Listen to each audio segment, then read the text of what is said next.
इस देश के शायद अब तक के सबसे ताकतवर तांत्रिक की कहानी है ये। अपना देश तंत्र मंत्र जादू टोना और बहुत सारे ऐसे ढकोसले या फिर लोगों की आस्थाओं के साथ खेलने वाले बहुत सारे लोग हैं। अब इस तांत्रिक को आप क्या कहेंगे, कैसे लेंगे, ये आपके ऊपर है। मैं अपनी कोई राय नहीं दूंगा, मैं सिर्फ पूरी कहानी आपके सामने रखूंगा। बात 1975 की है, शायद इमरजेंसी से कुछ वक्त पहले की। नटवर सिंह कांग्रेस के एक बड़े कद्दावर नेता, जो बाद में विदेश मंत्री यानी फॉरेन मिनिस्टर भी बने देश के, वो तब इंग्लैंड में थे और लंदन में अपने एम्बेसी में पोस्टेड थे, डिप्टी हाई कमिश्नर के तौर पर। उसी दौरान वहां लंदन में ही एक इंडिया हाउस है, वहां पर नटवर सिंह से मुलाकात करने के लिए एक शख्स पहुंचता है। वो अपना नाम बताता है चंद्रस्वामी। चंद्रस्वामी उस वक्त तक सत्ता के गलियारों में, राजनीति में, नेताओं के बीच में एक बड़ा नाम था, और खासतौर पर इसलिए भी कि कांग्रेस के एक और कद्दावर नेता पीवी नरसिम्हा राव, जो 1991 से 96 तक इस देश के प्रधानमंत्री रहे, 9th प्राइम मिनिस्टर, शायद 9th ही, वो उनके एक तरह से गुरु भी थे। तो चंद्रस्वामी कोई छोटी मोटी हस्ती थी नहीं। लंदन हाउस में मुलाकात हुई, नटवर सिंह वहां पे डिप्टी हाई कमिश्नर। मुलाकात के दौरान चंद्रस्वामी ने अपनी ख्वाहिश जताई। उन्होंने नटवर सिंह से कहा कि मैं मार्गरेट थैचर से मिलना चाहता हूं, आप मेरी मुलाकात का इंतजाम करा दीजिए। अब नटवर सिंह को यह बात बड़ी अजीब लगी कि एक तांत्रिक जिसके आगे ठप्पा लगा हुआ है, उनके वेशभूषा भी वैसे ही थे, कुर्ता, लंबी लंबी दाढ़ी, तिलक, ये सारी चीज़ें।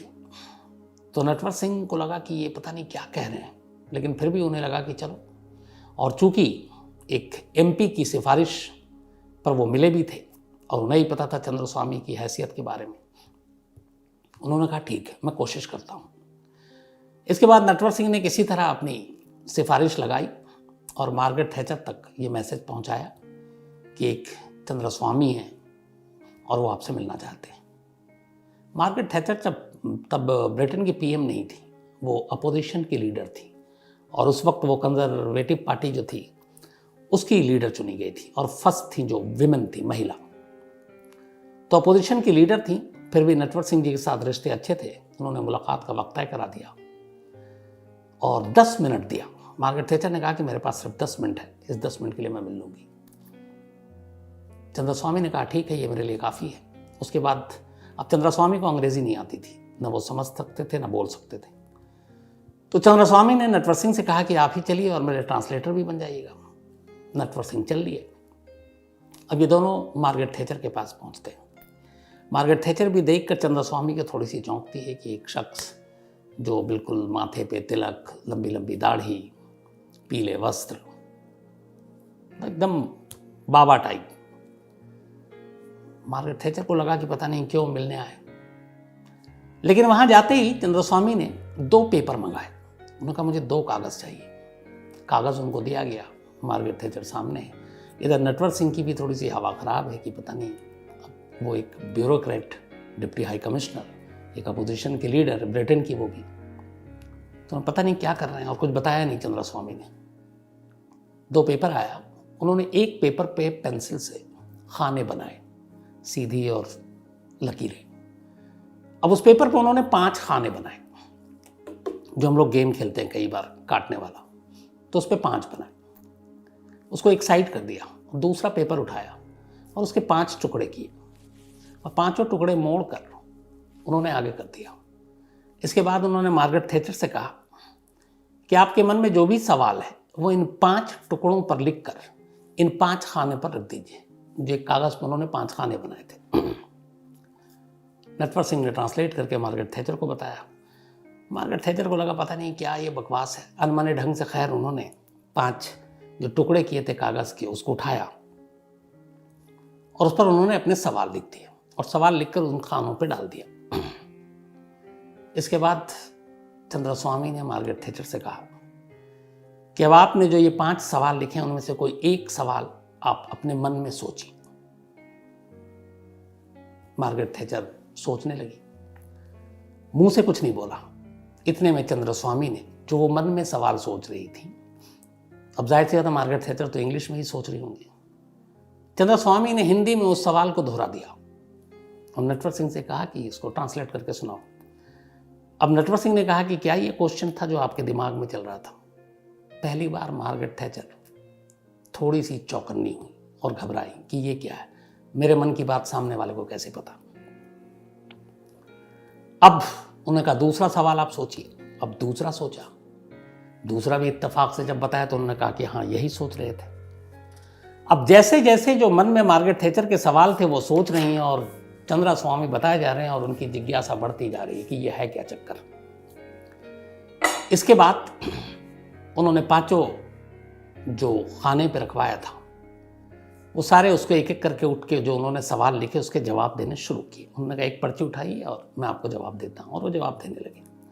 अभी ये सिलसिला चल रहा था, वो पांचों पर्चियों के जवाब अभी और सवाल खत्म नहीं हुए थे कि अचानक चंद्रस्वामी ने कहा कि अब शाम का वक्त था जब मुलाकात हो रही थी कि अब सूरज डूब गया है, अब मैं किसी भी सवाल का जवाब नहीं दूंगा। ये बातचीत यहीं खत्म। 10 मिनट का जो वक्त दिया था मार्गरेट थैचर ने, उससे ज़्यादा का वक्त हो गया था, लेकिन थैचर खुद नहीं कह रही थी कि मैं 10 मिनट से ज़्यादा नहीं मिलूंगी, बल्कि वो चाहती थी कि अभी और बात हो। और चंद्रस्वामी ने एंड टाइम पर कह दिया कि अब सूरज डूब गया, आगे कोई सवाल जवाब नहीं।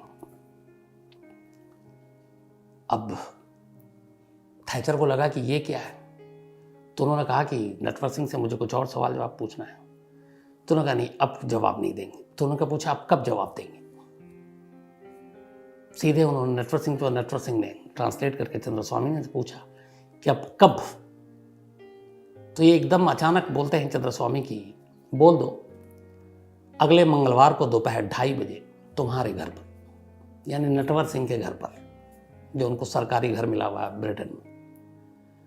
नटवर सिंह इसका जवाब नहीं देते हैं, चंद्रस्वामी की तरफ देखते हैं और कहते हैं कि तुम क्या बात कर रहे हो, ये इंडिया नहीं है कि जब जहाँ जिसको चाहे बुला लिया। यहाँ पे हर एक ये अपोजिशन लीडर हैं, इनके अपने 10 रूटीन हैं, इनकी पता नहीं पूरी कब किससे मिलना है, वह वक्त हो ना हो, और आप सीधे कह रहे हो कि मंगलवार 2:30 बजे मेरे घर पे आ जाओ। ये मुंह उठाकर कहाँ से चली आएंगे? बोला मैंने जितना कहा आप सिर्फ ट्रांसलेट करके बता दो, मंगलवार 2:30 बजे तुम्हारे घर।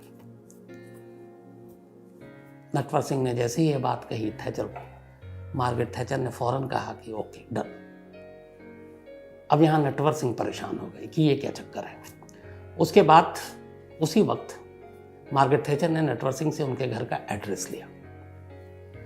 एड्रेस लेने के बाद वो तय दिन आया और ठीक तय वक्त, अच्छा उससे पहले चलने से पहले चंद्रस्वामी ने मार्गरेट थैचर को एक ताबीज़ दी और देकर उठकर चले आए दोनों।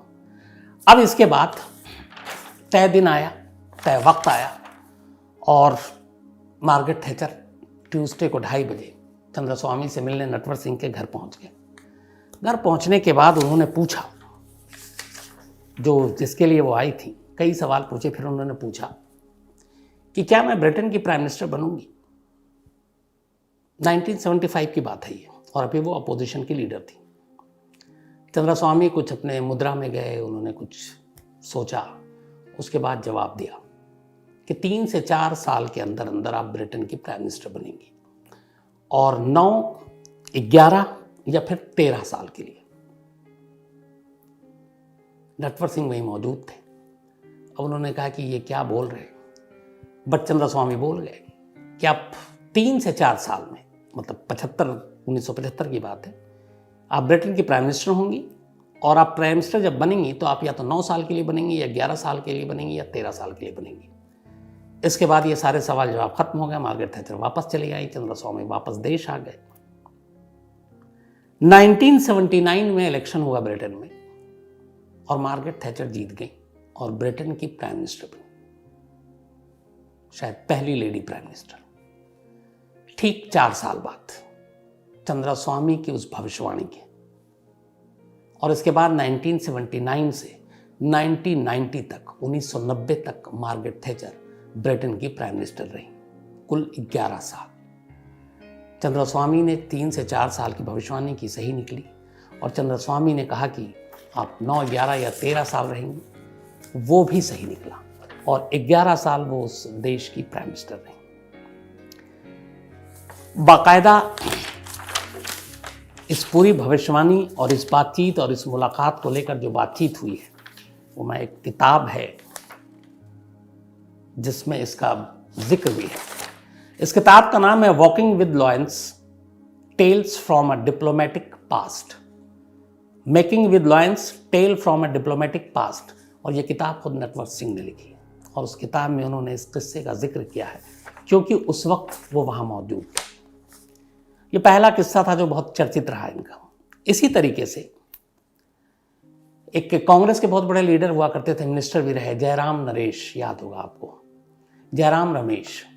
इन्होंने एक किताब लिखी to the brink and back और इसमें एक किस्से का जिक्र है। बात 1991 की है।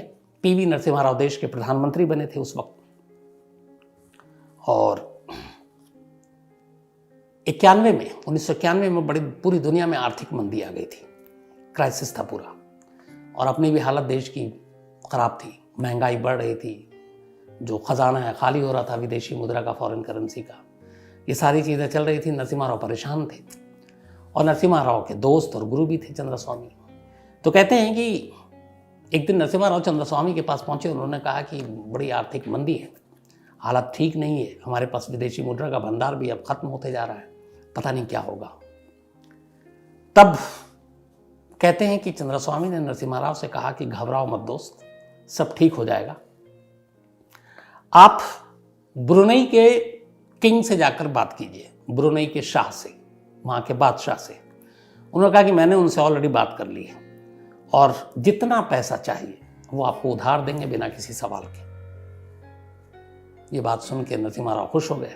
उसके बाद वो वापस आए और इस बात को सीरियसली ली और कहते हैं कि उस वक्त एक प्लेन इन्होंने स्पेशली तैयार किया कि एक प्लेन को ब्रुनेई भेजो, वहाँ के शाह से बात हो गई और वो पैसे देंगे, उधार देंगे, उससे हमारा विदेशी मुद्रा बढ़ेगा, थोड़ी सी आर्थिक मंदी के जो हालात ख़राब हैं वो ठीक हो जाएंगे। अब ये बात जैसी उनके कैबिनेट को पता चली, वो सब घबरा गए। उन्होंने नरसिम्हा राव से कहा कि सर आप ये क्या कर रहे हैं, ये कोई दो दोस्तों या दो लोगों के बीच पैसे का लेन देन नहीं है, दो देश के बीच में है और आप दो देश के बीच में सिर्फ एक चंद्रस्वामी ने फ़ोन कर दिया और वो देने को तैयार और हम प्लेन भेज के वो पैसे मंगा रहे हैं, इसका कोई मतलब नहीं है। उसके लिए कुछ रूल्स रेगुलेशन है, लेना देना हर एक का तरीका होता है। कहते हैं उसके बाद उन्होंने कहा कि बाद में पता चलेगा लोगों को तो क्या कहेंगे। बड़ी मुश्किल से नरसिम्हा राव को ये फिर बात समझाया गया और वो समझे और फिर उन्होंने प्लेन नहीं भेजा और वो पैसे नहीं मंगाए। तो एक आदमी की पहुँच ये थी कि एक देश के प्राइम मिनिस्टर को कह रहा है कि तुम चिंता नहीं करो, एक प्लेन भेजो और सारे पैसे जो हैं वो वहाँ से आ जाएंगे। अब सवाल है कि चंद्रस्वामी है कौन, था कौन, कितनी ताकत कहाँ से। तो अब चंद्रस्वामी की पूरी कहानी। चंद्रस्वामी का जन्म 1948 हिंदुस्तान की आज़ादी के जस्ट एक साल के बाद राजस्थान में हुआ। राजस्थान में जिस परिवार में जन्म हुआ वो दिल्ली जयपुर के बीच में एक जगह है जिसका नाम है बहरोर।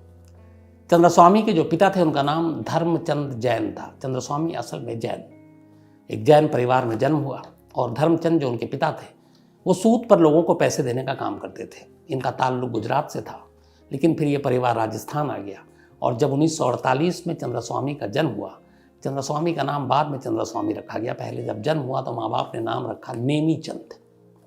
तो नेमीचंद का जब जन्म हुआ तो परिवार हैदराबाद चला गया।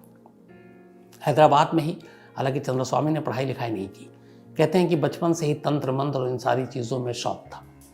तो 16 साल के होने पर नेमीचंद ने अपने आप को चंद्रस्वामी घोषित कर दिया और अपने आप को सन्यासी या तांत्रिक कहे आप घोषित कर दिया। इधर उधर भटका, फिर बनारस पहुँचे, बनारस के बाद कुछ दिन बिहार में भी और फिर ये सारी चीज़ें करके वापस हैदराबाद पहुँचे। हैदराबाद में उस वक्त पीवी नरसिम्हा राव आंध्र प्रदेश के मुख्यमंत्री थे जब ये पहुँचे। 1971 से 1973 के बीच की बात है ये। तो करीब उस वक्त चंद्रस्वामी की उम्र 24-25 साल थी।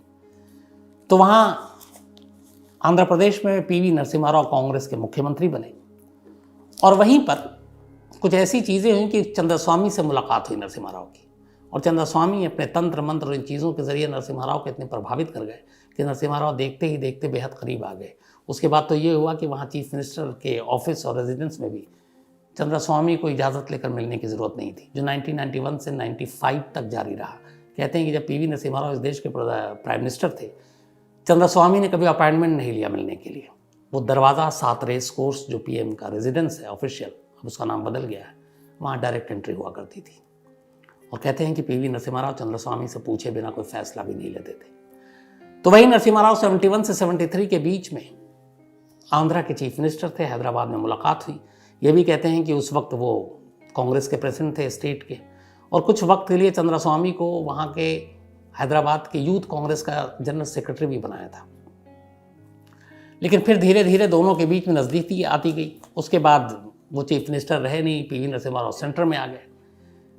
चंद्रस्वामी ने भी अब दिल्ली का रुख किया, और दिल्ली आने के बाद अब वो नेताओं के चक्कर काटने लगा।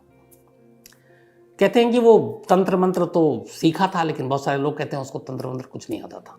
लेकिन खैर, उसके बाद अब वो पीवी नरसिम्हा राव से चूंकि मुलाकात हो गई, सत्ता की ताकत का एहसास हो चुका था, तो वो दिल्ली में आकर तमाम नेताओं के, और वो नेताओं में भेदभाव नहीं कि सिर्फ कांग्रेसी से हो, चाहे दूसरी पार्टियों को भी हो, बीजेपी के हों या फिर जनता दल जिसके भी हो, तो हर एक नेताओं के और उनके हाथ देखकर भविष्य बताने लगा। अब उसके भविष्य जो बताता बहुत हमेशा लगभग ज़्यादातर सही होता। अब ये चक्कर क्या था? हालांकि इसका खुलासा एक हमारे बड़े सीनियर भी कहना छोटा शब्द होगा, हिंदी जर्नलिज्म के भीष्म पितामह में से एक है राम बहादुर राय जी, और मेरा नसीब है कि मैंने उनके साथ जनसत्ता में कुछ वक्त के लिए काम किया था। तो उन्होंने एक जगह पूरी डिटेल में लिखा, तो उन्होंने बताया कि ये जो चंद्रस्वामी उस वक्त उस दौर में 70s में नेताओं के इर्द गिर्द और उसको बताता था, असल में वो उसे ज्योतिष ज्ञान ही नहीं था। तो फिर कैसे बताता था? तो उन्होंने कहा कि उस वक्त हिंदुस्तान समाचार एजेंसी हुआ करती थी कनॉट प्लेस में, और उस हिंदुस्तान समाचार एजेंसी में एक ज्योतिष पर एक जर्नलिस्ट थे जिनकी बड़ी अच्छी पकड़ थी, बहुत अच्छा वो ज्योतिष विज्ञान जानते थे और बताते थे। तो उसके न्यूज़ एडिटर होते थे ज्योतिष विज्ञान के, बल्कि वहाँ पे एक न्यूज़ एडिटर थे जिनको ज्योतिष भी पता थी।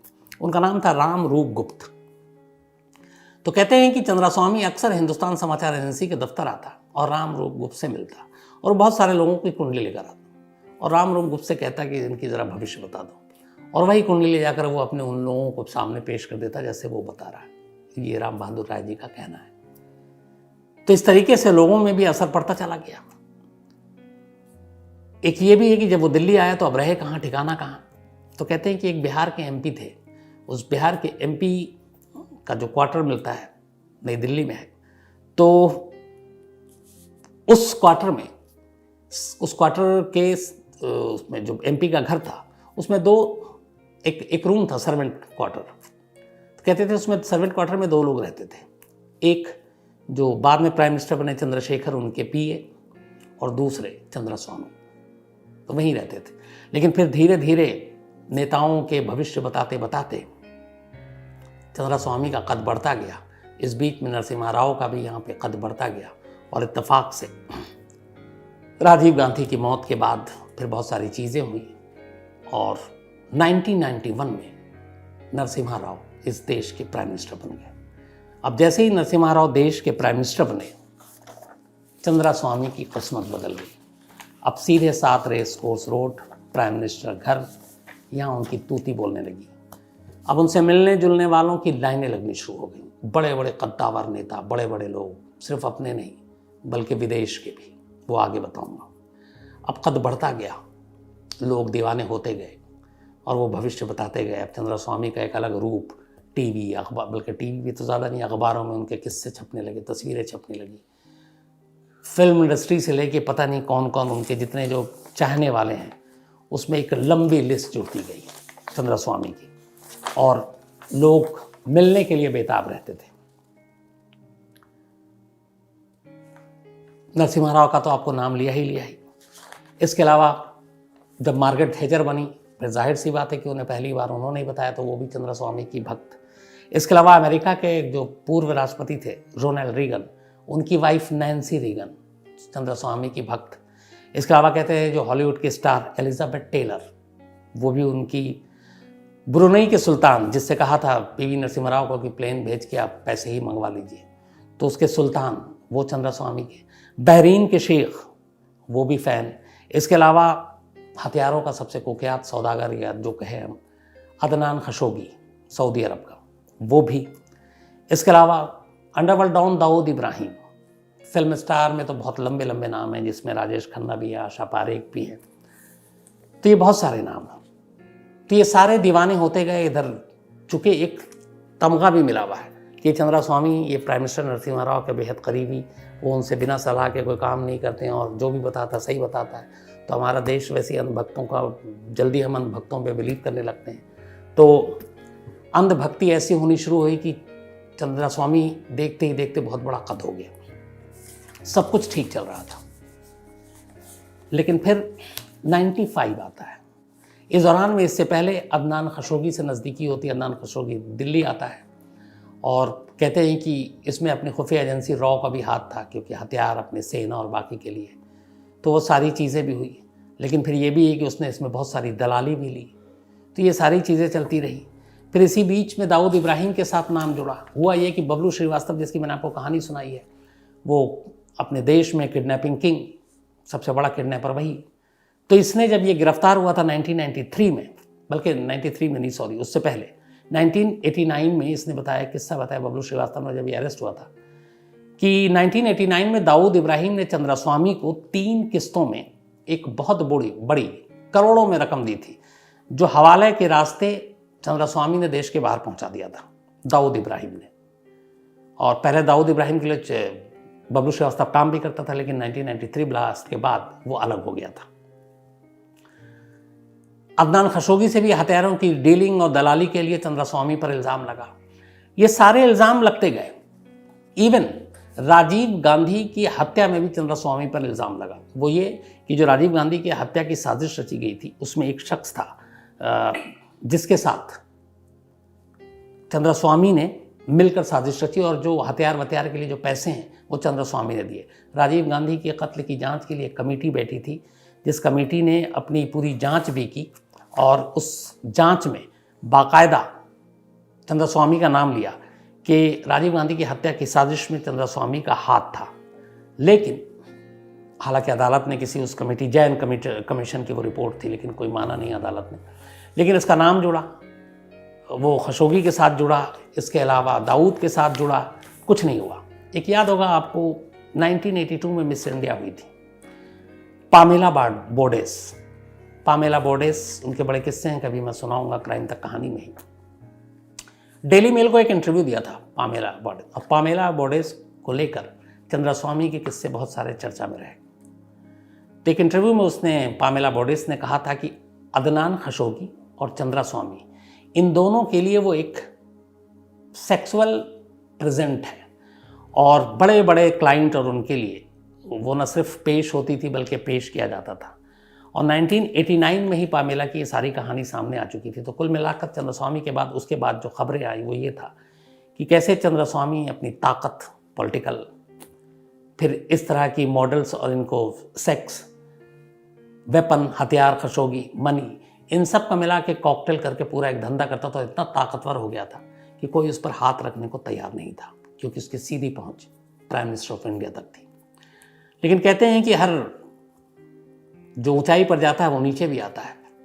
1991 से 1995 तक, बल्कि 5 से थोड़ा पहले तक, चंद्रास्वामी के दिन बड़े अच्छे थे। आलीशान फार्म हाउस साउथ दिल्ली में, कुतुब इंस्टीट्यूशनल एनक्लेव के पास। और 1995 आते आते ये हुआ कि कांग्रेस के अंदर सत्ता को लेकर आपसी लड़ाई शुरू हो गई, क्योंकि नरसिम्हा राव पहले ऐसे प्राइम मिनिस्टर थे जो गांधी परिवार से नहीं थे। तो बहुत सारे और भी थे, और वो साउथ से आते थे। राजेश पायलट एक धुरंधर नेता कांग्रेस के उस जमाने में, जिनके बेटे सचिन पायलट अभी राजस्थान की राजनीति में काफ़ी नाम है। तो वो होम मिनिस्ट्री में थे, शायद स्टेट होम मिनिस्टर थे, और उनको चंद्रास्वामी बिल्कुल नहीं भाते थे। उनके पास बहुत सारी कंप्लेंट आई कि कैसे चंद्रास्वामी के ताल्लुक दाऊद इब्राहिम से हैं, कैसे राजीव गांधी की हत्या की साजिश में भी शामिल हैं, और कैसे इसके अलावा हवाला और बाकी चीज़ों में भी इनका नाम है और इनका हाथ है।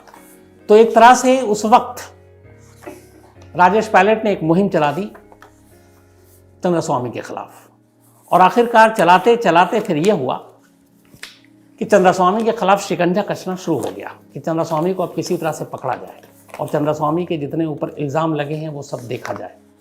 इसी बीच में एक लंदन में एक गुजराती बिजनेसमैन था जिसने 1 लाख पाउंड की हेराफेरी और धोखाधड़ी के लिए चंद्रास्वामी के ऊपर इल्ज़ाम लगाया कि उन्होंने ऐसा ऐसा किया है।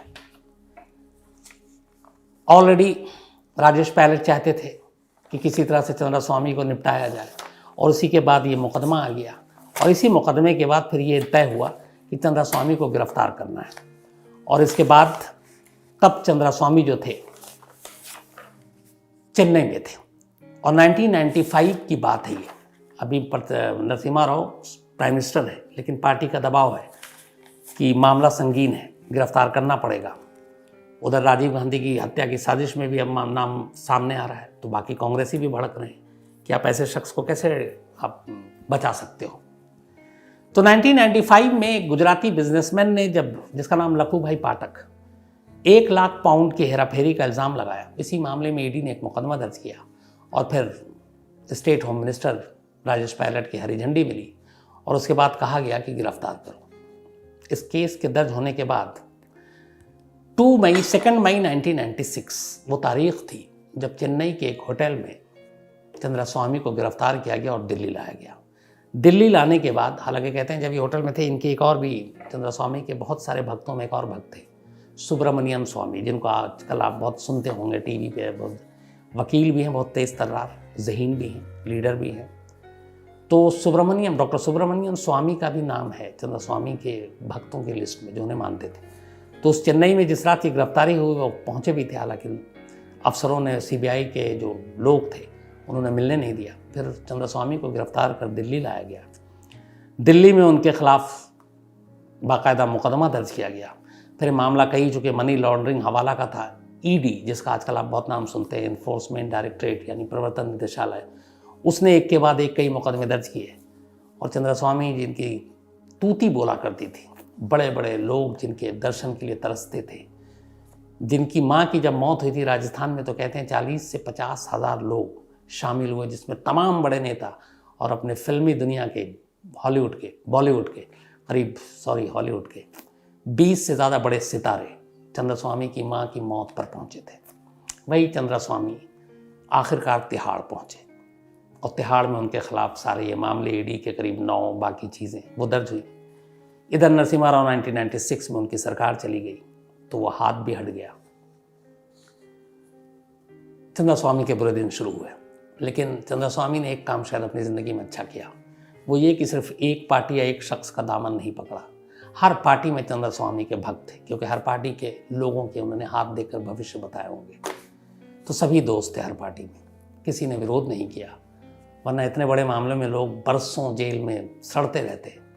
कुछ वक्त के बाद ही चंद्रास्वामी को हर केस में ज़मानत मिलती गई और वो बाहर आ गए। बाहर आने के बाद वही साउथ दिल्ली के अपने आलीशान फार्म हाउस में रहने लगे, और इसके बाद बीच में बीमार भी।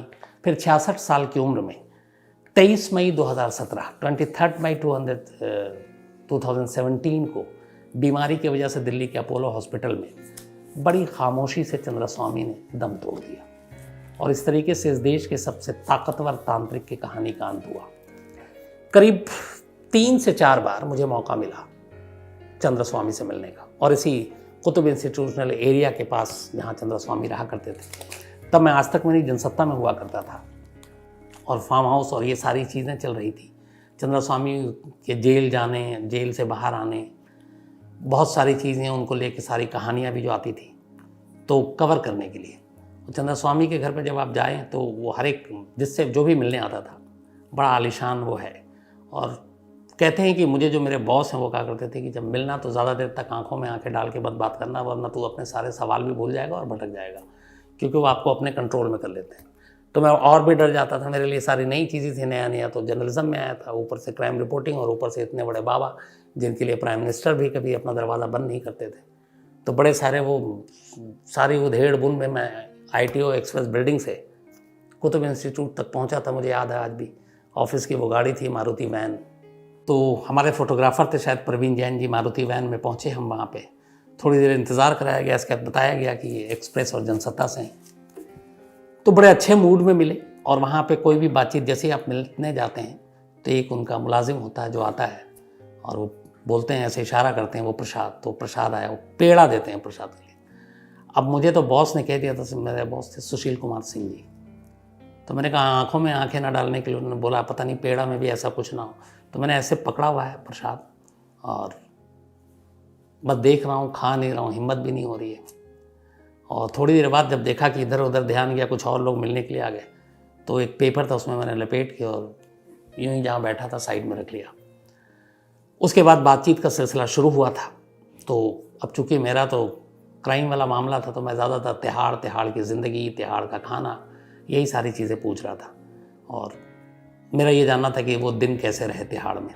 हालांकि ये भी खबर थी कि तिहाड़ वो चंद्रस्वामी गए ज़रूर, लेकिन अब जिसका हाथ मतलब प्राइम मिनिस्टर से दोस्ती हो, बड़े बड़े लोग हो, और अपने चाहे वो फिर पुलिस वाले हो या कोई और हो, वर्दी के पीछे होता तो इंसान है। तो कहते हैं कि तिहाड़ की वो खबर भी की थी मैंने कि तिहाड़ के अंदर भी चंद्रस्वामी के लोग मुरीद हो गए थे, जेल के स्टाफ भी, कि स्वामी जी आप हमारा भी भविष्य बता दो, हम कब तक यहाँ रहेंगे या कब यहाँ से जेलर बनेंगे या किसी और जेल जाएंगे या क्या होगा। तो अब जब आपके मुरीद हो जाएंगे तो फिर तकलीफ़ क्या है। और इडली शायद ज़्यादा पसंद था खाने में, तो कहते हैं तिहाड़ में वो भी मुहैया कराया गया था चंद्रस्वामी को। तो मेरी 2-3 मुलाकात हुई और हर मुलाकात में एक चीज़ तो मैंने महसूस किया कि अगर वो आदमी सामने बैठकर 5 मिनट किसी से बात कर ले तो फिर वो उसको अपने उसमें ले लेगा, फिर आप शायद अपने ही वश में ना रहे। ऐसा मुझे मतलब अंदर से फील हुआ। अब ये पता है ये सच है, ये जो बॉस ने कान में कहा था कि ज़्यादा देर देखना मत, वो एक दिमाग में आपके पहले से बैठ जाता है, तो वो था या क्या था मुझे नहीं मालूम। लेकिन हाँ, आपको मिलने के बाद लगता है कि कुछ जादू सा हो रहा है। ये मतलब मेरा अपना तजुर्बा था। तो ये थी कहानी चंद्रस्वामी की।